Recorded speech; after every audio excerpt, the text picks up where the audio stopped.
তোমরা যারা বর্তমানে ক্লাস 10 অর্থাৎ দশম শ্রেণীতে পড়ছো এবং 2027 সালে মাধ্যমিক পরীক্ষা দেবে, তোমাদের ইতিমধ্যেই প্রথম ইউনিট টেস্ট পরীক্ষা শেষ হয়ে গেছে। এরপর তোমাদের দ্বিতীয় সামেটিভ বা দ্বিতীয় ইউনিট টেস্ট পরীক্ষা শুরু হবে। ঠিক আছে? তো এই যে দ্বিতীয় সামেটিভ পরীক্ষা বা দ্বিতীয় ইউনিট টেস্ট, এর জন্য অনেকেই পড়াশোনা শুরু করে দিয়েছো। আজকের এই ক্লাসটাতে কী আলোচনা করব? আজকের এই ক্লাসটাতে মূলত তোমাদের এই যে দ্বিতীয় ইউনিট টেস্ট বা দ্বিতীয় সামেটিভ পরীক্ষা, এই পরীক্ষার সম্পূর্ণ স্ট্র্যাটেজি নিয়ে আলোচনা করব। মানে এই পরীক্ষার জন্য তোমরা কিভাবে পড়াশোনা শুরু করবে বা কিভাবে পড়বে, ঠিক আছে? কিভাবে তোমাদের পড়া উচিত যাতে তোমাদের এই যে সামেটিভ পরীক্ষায় তোমরা বেশি মার্কস স্কোর করতে পারো। এই যে স্ট্র্যাটেজি আজকে বলবো, এটা যদি তোমরা সম্পূর্ণ ফলো করো তাহলে কিন্তু তোমরা ভালো স্কোর কিন্তু এই পরীক্ষায় করতে পারবে। ঠিক আছে? দেখো, যে কোনো পরীক্ষায় হোক না কেন তোমাদের কিন্তু একটা স্ট্র্যাটেজি মেনটেন করে পড়াশোনা করলে তোমরা সেই পরীক্ষায় ভালো নাম্বার করতে পারবে। আজকে আমি গুরুত্বপূর্ণ কিছু পয়েন্ট বলবো, সেই পয়েন্টগুলো মাথায় রেখে পড়াশোনা করো, দেখবে তোমরা কিন্তু এই পরীক্ষায় ভালো নাম্বার করতে পারবে।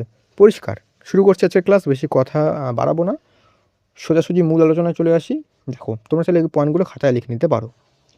আমি কালো কালিটা নিয়ে নিই, কালোটাই নিয়ে নিই। ঠিক আছে? দেখো, প্রথম পয়েন্ট কি? প্রথম পয়েন্ট একটু ছোটো করে দিই। দেখো, প্রথম পয়েন্ট আমাদের কী দেখতে হবে? সিলেবাস ও নম্বর বিভাজন। এই যে পয়েন্টটা কিন্তু খুব গুরুত্বপূর্ণ, এটা কিন্তু অনেকেই ফলো করে না।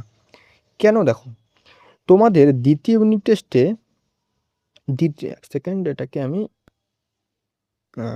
তোমাদের যে সেকেন্ড ইউনিট টেস্ট, আমি ইংলিশেই লিখছি, ইউনিট টেস্ট, এই যে পরীক্ষাটা প্রথমে তোমাদের কী করতে হবে? প্রথম স্টেপে এর যে সিলেবাস, মানে দ্বিতীয় ইউনিট টেস্টে তোমাদের প্রত্যেকটা সাবজেক্ট, যেমন বাংলা, ইতিহাস, ভূগোল, ইংরেজি, অঙ্ক, জীবনবিজ্ঞান, ভৌতবিজ্ঞান, এই যে সাবজেক্টগুলো রয়েছে প্রত্যেকটা সাবজেক্টের সিলেবাস ভালো করে জানা। কোন সাবজেক্ট থেকে কোন কোন অধ্যায়গুলো দ্বিতীয় ইউনিট টেস্ট পরীক্ষা রয়েছে, কোনগুলো আমাদের পড়তে হবে সেগুলো জানা। অনেক ক্ষেত্রে জানে না, জাস্ট পরীক্ষার সময় পরীক্ষা দেয় বা পরীক্ষার দুদিন আগে হয়তো সিলেবাস জানে। তাই তোমাদের সবার প্রথম কাজ হচ্ছে সিলেবাসটাকে ভালো করে জানা এবং নম্বর বিভাজনটা জানা। কোথা থেকে কত নম্বর আসবে বা কত নম্বরের পরীক্ষা হবে, কটা এমসিকিউ আসবে, কটা 2 নম্বরের প্রশ্ন আসবে, কটা বড় প্রশ্ন আসবে, এই সম্বন্ধে কিন্তু আগে থেকে তোমাদের জানতে হবে পরীক্ষার প্রস্তুতি শুরু করার আগে। ঠিক আছে? তো তোমাদের কী করতে হবে? তোমাদের প্রথমে একটা খাতা বানাতে হবে। সেখানে কিন্তু প্রত্যেকটা সাবজেক্টের সিলেবাসগুলো লিখে নিতে পারো, অথবা তোমাদের বইতে, পার্টিকুলার বইতে কিন্তু সেগুলো দাগিয়ে নিতে পারো যে এইগুলো 2 নম্বর উম সেমিস্টার বলছি, 2 নম্বর সামেটিভ পরীক্ষাতে রয়েছে। তো এগুলো বানিয়ে নেবে। তারপরে নম্বর বিভাজন দেখবে যে কোন চ্যাপ্টার থেকে, মানে কোন চ্যাপ্টার থেকে এমসিকিউ প্রশ্ন আসছে বা কোন অধ্যায় থেকে বড় প্রশ্নগুলো বেশি আসছে। সো সেগুলো সেই অনুযায়ী কিন্তু শুরু করবে। প্রথমে তোমাদের একটাই কাজ, যেটা বলবো, সিলেবাসটা কিন্তু তোমাদের জানো। সিলেবাসটা আ আ কোন সাবজেক্টের কোন কোন চ্যাপ্টারগুলো পরীক্ষায় রয়েছে দ্বিতীয় সামেটিভ পরীক্ষা সেগুলো জানো এবং তার নম্বর বিভাজনগুলোও কিন্তু জেনে নাও। তারপরে কিন্তু পড়াশোনা শুরু করো। ঠিক আছে? তাহলে কিন্তু তোমাদের একদম একটা রুটিন ওয়াইজ এগোতে পারবে। সিলেবাস না জানলে কিন্তু কোনো পরীক্ষাতেই তোমরা এগোতে পারবে না। সিলেবাস জানো না তাহলে পড়বে কী করে? সিলেবাসও জানা দরকার না আমাদের কোন কোন চ্যাপ্টারগুলো রয়েছে। কোনো একটা ধরো বাংলাতে এই গল্পটা নেই, তোমরা ওই গল্পটা পড়ে বসে আছো। সেখান থেকে তো প্রশ্ন আসবে না। তাই তোমাদের বলব, প্রথমে কিন্তু সিলেবাসটাকে ভালো করে জানো যে সিলেবাসটা কোথা থেকে আসবে। তোমাদের স্কুলে নিশ্চয়ই সবাইকে সিলেবাস দিয়ে দেওয়া হয়েছে আগে থেকেই। তো সেই স্কুলের সিলেবাসটা দেখো, সে অনুযায়ী কিন্তু আস্তে আস্তে শুরু করো। ঠিক আছে? তো প্রথম কাজ কী বললাম? সিলেবাসটাকে ভালো করে জানো। তারপরে কি করবে? তারপরে তোমাদের বেশি কি গুরুত্ব দিতে হবে এবার বলি। দেখো, টেক্সট বইকে অধিক গুরুত্ব মানে কি? এখনকার যে এখনকার যে পড়াশোনার নতুন যে নিয়ম শুরু হয়েছে সেখানে কি দেখা যায়? সেখানে দেখা যায় যে যেহেতু এখন ইউটিউব বা অনেকে আবার অনলাইন কোর্স নিয়েও পড়ে, সেক্ষেত্রে কি দেখা যায় যে ছাত্রছাত্রীরা প্রথমে টেক্সট বই কিন্তু একদম পড়ে না। তারা কি করে? ডাইরেক্ট চলে যায় কোথায়? সাজেশানে। তোমাদের কিন্তু ডাইরেক্ট আমিও কিন্তু সাজেশান দিয়েছি। আমি বলব না যে আমি সাজেশান দিইনি। আমি সাজেশান দিয়েছি, কিন্তু আমি সাজেশানের সাথে বলেছি যে তোমরা কিন্তু প্রথমে যাদের টেক্সট বইটা পড়া রয়েছে ভালো করে তারাই কিন্তু সাজেশানটা দেখবে। তোমাদের সিলেবাসটা জানার পর তোমাদের একটাই কাজ হবে, 2 নম্বর স্টেপ, সেটা হচ্ছে তোমাদের যে টেক্সট বইগুলো রয়েছে, টেক্সট বই থেকে সিলেবাসের যে চ্যাপ্টারগুলো রয়েছে দ্বিতীয় সামেটিভে, সেগুলো কিন্তু ভালো করে টেক্সট বই থেকে পড়া। যেমন বাংলার ক্ষেত্রে তোমাদের যে গল্প, গল্প, তারপরে কবিতা, তারপরে হচ্ছে তোমাদের নাটক, তারপরে তোমাদের যে কোনি রয়েছে, কোনি উপন্যাস, ব্যাকরণ রয়েছে, তারপরে তোমাদের এবার তোমাদের প্রতিবেদন রচনা রয়েছে। তো সেগুলো তোমাদের কিন্তু যেমন গল্প কবিতাগুলো কিন্তু ভালো করে তোমাদের টেক্সট বই থেকে প্রথমে পড়তে হবে। টেক্সট বই যদি না পড়ে তোমরা ডাইরেক্ট সাজেশনে যাও বা ডাইরেক্ট কোনো একটা প্রশ্ন বিচিত্রা কোনো বই নিয়ে নিলে বা কোনো একটা সহায়িকা বই নিলে সেখান থেকে প্রশ্ন উত্তর পড়া শুরু করে দিলে টেক্সট বই না পড়ে, তাহলে কিন্তু পরীক্ষায় একটু যদি ঘুরিয়ে প্রশ্ন দেয় তোমরা কিন্তু সেখানে আটকে যাবে। তাই যাদের টেক্সট বইটা ভালো করে রপ্ত করা, ভালো করে পড়া, ভালো করে বোঝা আছে, তাদের কিন্তু পরীক্ষায় একটু ঘুরিয়ে প্রশ্ন দিলেও তারা কিন্তু নিজেদের মতন করে লিখে আসতে পারে। অনেকে হয়তো প্রশ্ন একটু কঠিন দিল, যাদের টেক্সট বই পড়া তারা একটু লিখে আসতে পারবে, তাই তারা 5 এ হয়তো 3 পাবে যারা টেক্সট বই পড়া আছে। আর যারা শুধুমাত্র সহায়িকা বই প্রথম থেকে পড়ে আসছে তারা কিন্তু 5 এ 0 পাবে, কিছুই পাবে না। কারণ তারা বুঝতেই পারবে না যে কোথা থেকে প্রশ্ন দিয়েছে বা এখানে উত্তরটা কী লিখতে হবে। কারণ তাদের তো কিছু পার্টিকুলার প্রশ্নই পড়ে এসেছে। তারা কিন্তু টেক্সট বইটা মানে বা সেই গল্পটা বা কবিতা বা কোনো একটা ভূগোলের কোনো চ্যাপ্টারের যে ধরো বায়ুমণ্ডলের স্তরবিন্যাস, সে শুধুমাত্র আ সহায়িকা বই পড়েছে। সেখান থেকে একটু ধরো প্রশ্ন সেখান থেকে মাঝখান থেকে দিল বা সেই প্রশ্নগুলো কোথাও একটা টপিক তুলে দিল, সেখান থেকে কিন্তু সে পারবে না। তাই প্রথমে তোমাদের যে কাজ সেটা হচ্ছে, প্রথম কাজ যেটা বললাম সিলেবাস দেখা, তারপরে টেক্সট বইগুলোকে ভালো করে টেক্সট বই পড়া। মানে সে প্রত্যেকটা চ্যাপ্টার দ্বিতীয় সেমেস্টারে যেই চ্যাপ্টারগুলো রয়েছে সেগুলো প্রত্যেকটা টেক্সট বই থেকে প্রথমে করে নেওয়া। টেক্সট বই হলো, টেক্সট বই থেকে করলে তারপরে কী করবে, তারপরে চলে যাবে সরি যে কোনো তোমাদের কাছে হয়তো সহায়িকা বই থাকতে পারে, প্রশ্ন বিচিত্রা কোনো বই থাকতে পারে, সেখান থেকে সেগুলোকে প্র্যাকটিস করা। তারপরে তোমরা কী করবে, যে বড় প্রশ্নগুলো আছে সেগুলো তৈরি করবে এবং এমসিকিউ এসিকিউর জন্য তোমরা কী করবে, এমসিকিউ বা এসএকিউ যদি পরীক্ষায় তোমাদের থাকবে সেগুলোর জন্য তোমরা টেক্সট বইটা ভালো করে পড়ো। সেখান থেকে টেক্সট বইয়ের যেই সমস্ত গুরুত্বপূর্ণ জায়গাগুলো রয়েছে সেগুলোকে হাইলাইট করে রাখো এবং তারপরে কিন্তু সেগুলোকে বারবার রিভিশন দাও। তাহলে এমসিকিউ এবং এসিকিউ কিন্তু তোমাদের ফুল মার্ক তোমরা পাবে। আমি বলছি ওই সহায়িকা বই থেকে অনেক সহায়িকা বইতে 50টা 60টা 100টা কোনো বইতে বা কোনো বইতে 150টা এমসিকিউ তো দেওয়া থাকে। সেগুলো কিন্তু পরপর এরম পাগলের মতন মুখস্থ করলে কিন্তু সেখান থেকে ভুলে যাবে, সেখানে মাথায় থাকবে না। আর টেক্সট বই পড়া থাকলে তোমাদের বড় প্রশ্ন পড়া হবে, এমসিকিউ এসিকিউ সমস্ত কিছুই কিন্তু পড়া হবে। সেক্ষেত্রে টেক্সট বইটা ভালো করে পড়ো, সেখান থেকে তোমাদের এমসিকিউ কিন্তু সেখান থেকেই তোমরা পাবে। মেন পয়েন্টগুলো তোমাকে মার্ক করতে হবে, মানে সেগুলোকে হাইলাইট করতে হবে। পেন্সিল দিয়ে পারো বা পেন দিয়ে পারো বা হাইলাইটার দিয়ে পারো, সেগুলোকে মার্ক করে রাখো এবং সেগুলোকে বারবার রিভিশন দাও। তাহলে কিন্তু এমসিকিউ হয়ে যাবে এবং বড় প্রশ্নগুলো তোমরা চাইলে সহায়িকা দিয়ে বা নিজেরাও কিন্তু নোটস বানিয়ে তৈরি করতে পারো। ঠিক আছে? তো এই হলো তোমাদের দ্বিতীয় স্টেপ। 3 নম্বর স্টেপ কি? টেক্সট বই করার পরে তোমার এই যে নোট তৈরি করা। তোমরা কী করবে, নিজে কিন্তু নোটস তৈরি করবে। নিজের একটা পার্টিকুলার খাতা বানাবে। সেখানে তোমরা বড় প্রশ্নের নোটস তোমরা টেক্সট বই বা সহায়িকা বই থেকে নিজেদের মতন একটা নোটস তৈরি করবে।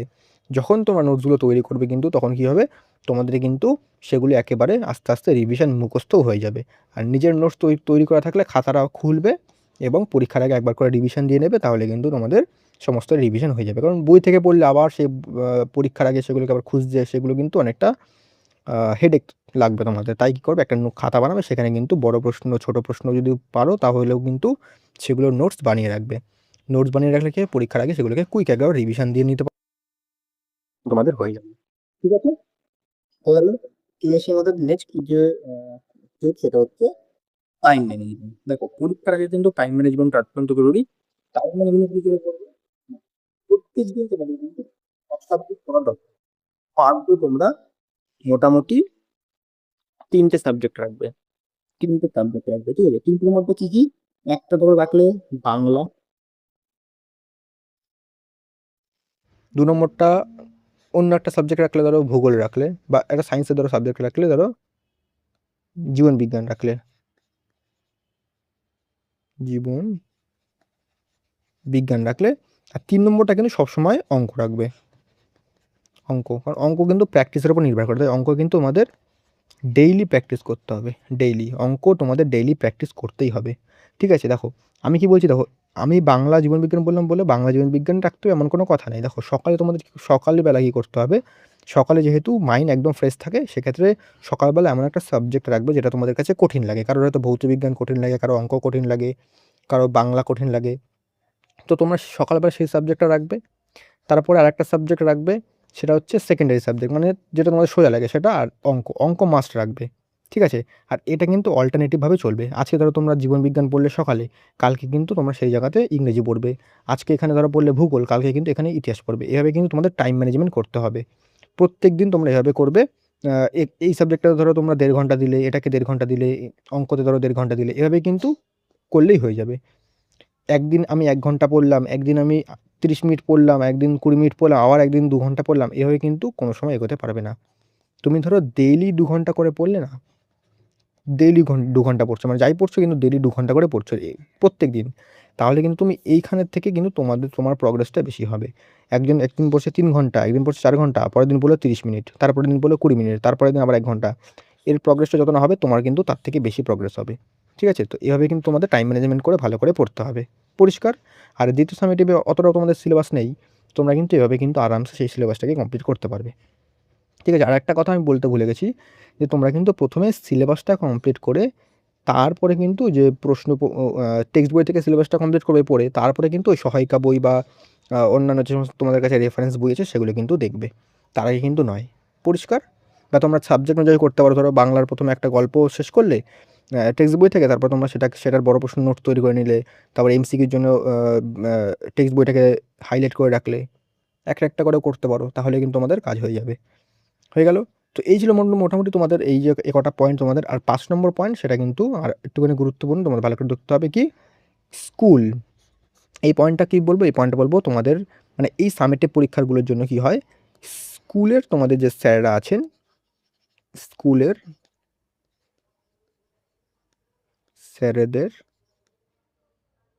স্যারেদের প্রশ্নের প্রতি বেশি গুরুত্ব। প্রশ্নে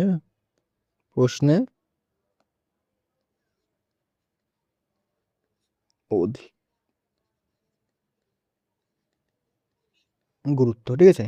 মানে তোমাদের স্কুলের স্যাররা যে ক্লাসে এখন যে সামেটিভ পরীক্ষার জন্য যে সমস্ত প্রশ্নগুলো বা অঙ্কগুলো বা ইংরেজির যে সমস্ত জিনিসগুলো করাচ্ছেন, বা ইংরেজির ধরো কোনো একটা প্যারাগ্রাফ বা কিছু লিখতে দিল, বা কোনো একটা পার্টিকুলার বাংলার একটা প্রতিবেদন তারা করিয়েছেন, সেগুলো কিন্তু তোমরা একটা খাতায় নোটস করে রাখবে, কারণ পরীক্ষায় সেগুলোই দেবে। কারণ সামেটিভ পরীক্ষার ক্ষেত্রে স্কুলে স্যাররা কিন্তু প্রশ্নপত্র তৈরি করেন, সেক্ষেত্রে তোমাদের কাজ হচ্ছে স্কুলে স্যাররা কী কী করাচ্ছেন, কোন প্রশ্নগুলো করাচ্ছেন, সেগুলো কিন্তু খাতায় নোটস করে রাখা এবং সেগুলো কিন্তু বেশি বেশি করে পড়া।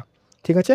তারপরে তোমাদের কী করতে হবে, আমার চ্যানেলে যে সাজেশনগুলো সেগুলো দেখে নেবে, এবং সেই সাজেশনে যেই প্রশ্নগুলো তোমাদের স্যাররা বেশি বেশি করে করিয়েছেন সেগুলো কিন্তু বেশি বেশি করে জোর দেবে। পরিষ্কার?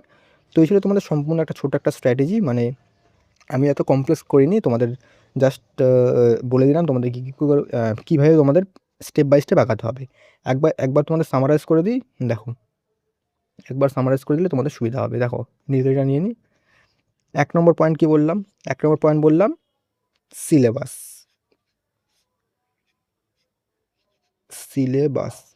তোমাদের 1 নম্বর কাজ হবে সিলেবাসটা এবং যে কোশ্চেন প্যাটার্ন মানে নম্বর বিভাজন কোথা থেকে কত নম্বর দেওয়া হবে সেটাকে একবার ভালো করে জেনে নেওয়া। 2 নম্বরের স্টেপ কী হবে? এই স্টেপটার পরে 2 নম্বর স্টেপ তোমাদের যেতে হবে কি, টেক্সট বই।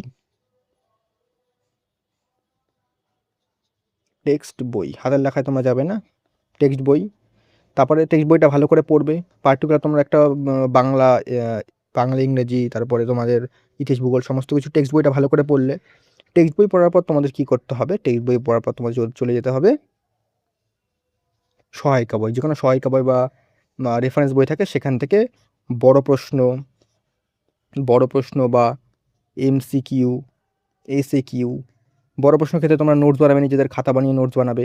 এমসিকিউর ক্ষেত্রে তোমরা টেক্সট বই থেকে ভালো করে দাগিয়ে নেবে। এসিকিউর ক্ষেত্রে তোমরা চাইলে নোটস বানাতে পারো। এমসিকিউর ক্ষেত্রে কিন্তু টেক্সট বইটা দাগিয়ে পড়লে তোমাদের একদম সমস্ত কিছু হয়ে যাবে। আর তোমাদের একটা এর পাশাপাশি তোমাদের পড়তে হবে কীভাবে? এর পাশাপাশি পড়তে হবে টাইম ম্যানেজমেন্ট করে, মানে টাইমটাকে কিন্তু ঠিকঠাক কাজে লাগাতে হবে। প্রত্যেকদিন 3টে সাবজেক্ট, একটা সকালে পড়লে, তারপর আরেকটা পড়লে, এটা হচ্ছে সবচেয়ে তোমাদের যেটা কঠিন লাগে সেটা পড়লে, তারপরে কিন্তু একটা যেটা তোমাদের সোজা লাগে সেটা পড়লে। আর তার পাশাপাশি কিন্তু প্রত্যেকদিন ম্যাথস তোমাদের কিন্তু রাখতেই হবে। ঠিক আছে? এটা কিন্তু মাস্ট। তো এই ছিল তোমাদের সম্পূর্ণ একটা ছোটো স্ট্র্যাটেজি। তোমরা কিন্তু এভাবে পড়াশোনা করো। আর আমাদের চ্যানেলে সাজেশান কিন্তু অলরেডি তোমাদের দিয়ে দিয়েছি। তো সেই সাজেশানের লিঙ্ক তোমরা ডেসক্রিপশনে অথবা আমাদের চ্যানেলে গেলেই পেয়ে যাবে। তো দেখা হচ্ছে নেক্সট ক্লাসে। তোমাদের কিন্তু আমি দ্বিতীয় সামেটিভ পরীক্ষার জন্য এমসিকিউ, এসিকিউর কিছু ক্লাস নিয়ে আসবো, সেগুলো কিন্তু অবশ্যই দেখো। তো দেখা হচ্ছে নেক্সট ক্লাসে।